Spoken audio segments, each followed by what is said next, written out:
आणि ह्याच्या पुरी मुलं ना त्या बिचाऱ्या सईचं नुकसान झालंय. कोण सई? सई तामनकर. अरे बापरे, सई तामनकर मॅडम. हा मग त्यांचं नुकसान झालं कसं काय? कसं काय म्हणजे? अरे दर आठवड्याला दोनदा इथं गाडी घेऊन याच्या रिपेअर करायला. इथे तुमच्याकडे? हा मग. अरे बापरे. मोरे बघा ना माझ्या गाडीला काय झालंय. धोकाय धोकाय.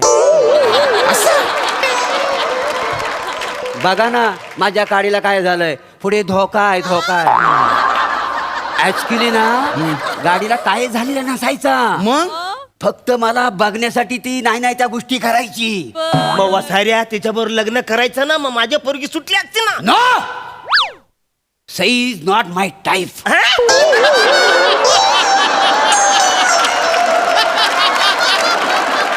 अरे बापरे, अवघडे. या वाक्यावर हसू नका, काहीतरी रप्पन थोबडावर फेकून मारलं पाहिजे. पण तुमच्याकडून नेहमी कौतुक येतं. नेहमी हरभऱ्याच्या झाडावर तुम्ही चढवता म्हणून हा डंगर बुद्धीने एवढा माजलाय. प्रसाद दादा, मला एक खून माफ असताना एका खुंब्यात लंबा करून टाकला असता या माणसाला. चेता मेंढा करून टाकला असता. अरे हसतो काय? अरे ती गाडी, तो पोरगा गेलाय त्याच्या. कुठे आहे तो पोरगा? अरे अरे काय त्याची पोरगी आहे त्याला सांग. अरे खूप मोठा प्रॉब्लेम होऊन जाईल. अरे प्रॉब्लेम तर माझा झालाय. हे दोघं नवरा बायको वसारे माझ्या घरात राहतात, मनात त्रास देतात.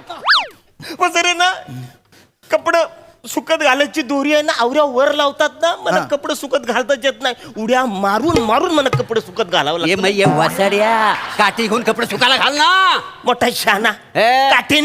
काठीने वर कपडे. मला सांगा, आता जी दोरी आहे का ना, त्या दोरीच्या वर पंखा लावलेला आहे. मी एकदा प्रयत्न केला, असा काठीने असं कपडे टाकायचा, अशी काठी गेली, त्या पंख्यात माझी काठी अडकली. त्या पंख्यावर मी गर गर गर फिरत होतो. बरोबर फिरले. पहा पंखा 3 नंबर होता.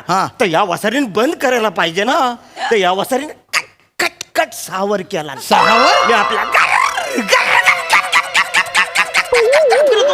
कॅरियाची लाईट गेली ना, मी जीवाला जाऊन आपटतो.